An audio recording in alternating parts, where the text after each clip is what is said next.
12वीं के नतीजे आ चुके थे और मैं कोटा जाने के ठीक पहले कुछ दिनों के लिए भैया के पर घर रुका था। उसी वक्त उससे पहली बार बात हुई थी, 2 साल पहले भैया की शादी में। उसे पहली बार देखा था, झगड़ रही थी किसी लड़के से जो उसकी अच्छी तस्वीर लेने में नाकाम रहा था। आसपास दिख रहे लोगों में शायद सबसे ज्यादा गोरी वही थी। अपने गेशुओं को उसने सामने की ओर कर रखा था। गालों पर उसके कुछ चीजों की लिपापोती साफ दिख रही थी और शादियों वाले चमकते लिबास में वो कहर ढा रही थी। थोड़ी देर पहले गुपचुप के स्टॉल पर खड़ी भीड़ से परेशान हुआ। मैं अब एकदम शांत सा बस एकटक उसे देख रहा था। घर वालों की नजरों में एक आदर्श बच्चा बने रहने में भी बहुत नुकसान होता है।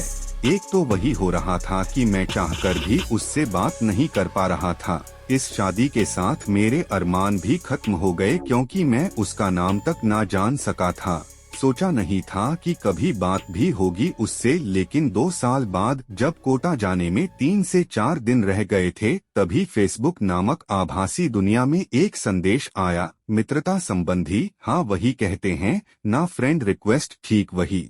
नाम से तो अनजान सा था, पर साथ लगी तस्वीर इतनी जानी पहचानी तो थी ही कि 2 साल पहले हुई भैया की शादी की यादें ताज़ा कर दे।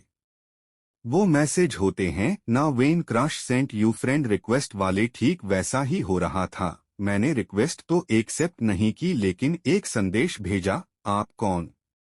उधर से जवाब थोड़ी देर से आया और तब तक कई बार खुद पर गुस्सा आ चुका था। उसने भेजा, आरना नाम है मेरा।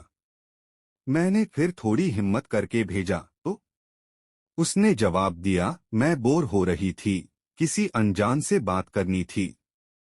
थोड़ी देर रुककर उसने फिर लिखा, शादी में जब घूर रहे थे तब तो नहीं पूछा था कि आप कौन। मैंने लिखा, फ्रेंड रिक्वेस्ट एक्सेप्टेड, और भेज दिया। कोटा जाने से पहले इन 3 से 4 दिनों में शायद हमने बहुत सारी बात की, जैसे उसे लिखना पसंद था और मुझे पढ़ना। मेरे से उम्र में 2 साल बड़ी, सामाजिक रीति रिवाजों को गाली देने वाली वो लड़की क्रांतिकारी कविताएं लिखती थी, मैकशी की लत थी और ख्वाब देखती कि एक दिन बाबा के साथ पीऊंगी। उसके पूछने पर मैंने बताया था कि कभी नुक्कड़ नाटक किया करता था, समाज में दिलचस्पी है, लेकिन चाह डॉक्टर बनने की है और किसी भी प्रकार के नशे से परहेज है। वो आस्तिक थी और मैं नास्तिक। इस बात पर भी हमारी बहुत बहस हुई थी। अब जब कोटा जाने का वक्त आया तो मैंने अपना एक नंबर उसे दे दिया और बता दिया था कि शायद 1 साल इंटरनेट से दूर ही रहूंगा और वक्त मिलने पर मोबाइल से ही बात हो पाएगी। कोटा पहुंचने के 3 से 4 दिन बाद एक नए नंबर ने मेरे छोटे से नोकिया में दस्तक दे दी थी। अब तक जो बातें पढ़नी पड़ती थी वो अब सुनाई देने लगी थी।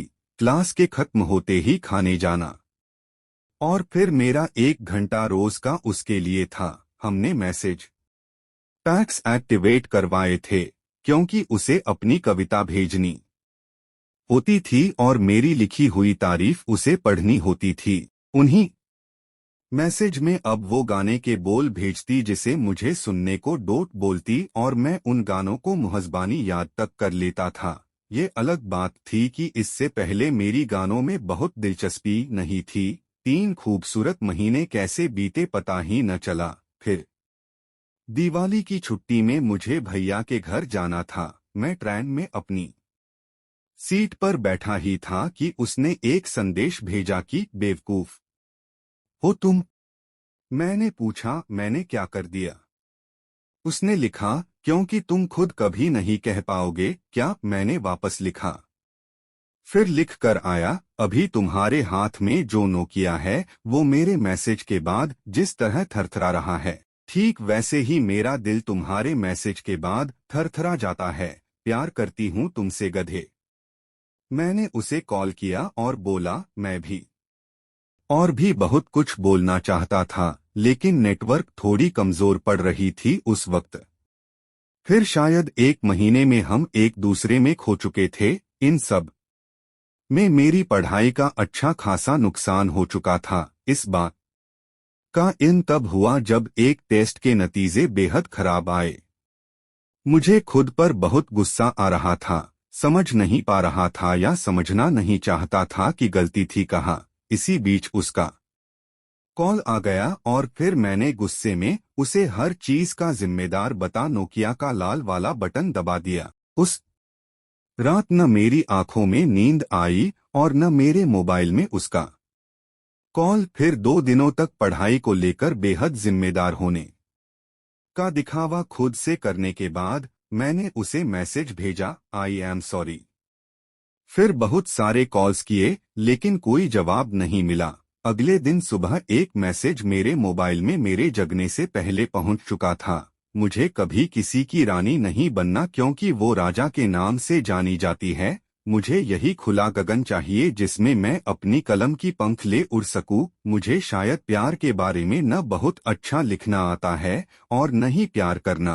तुम पूछते थे न कि मैंने तुम्हें क्यों पसंद किया, क्योंकि तुम में प्यार करने का हुनर है। तुम्हें अच्छा लिखना नहीं आता है, फिर भी मेरी तारीफ में लिखे तुम्हारे हर्फ मुझे सोचने पर मजबूर कर देते हैं और तुम्हारे हर हर्फ से मुझे प्यार हो जाता है। तुमसे बात करते वक्त मैं आजाद महसूस कर रही होती हूँ। तुमने मेरे जीवन के अब तक के सबसे खूबसूरत क्षण दिए हैं। काश कि तुमसे मिलके तुम्हारा धन्यवाद कर पाती, लेकिन इन सब में मैं इतनी खो गई कि तुम्हारे सपने का सोच नहीं पाई। माफ कर देना अगर कर सको तो। अगर वापस रिप्लाई नहीं करोगे तो मुझे लगेगा कि तुमने मुझे माफ किया। अलविदा। साथ में इस बार उसने एक आखिरी बार किसी गाने के बोल भेजे थे।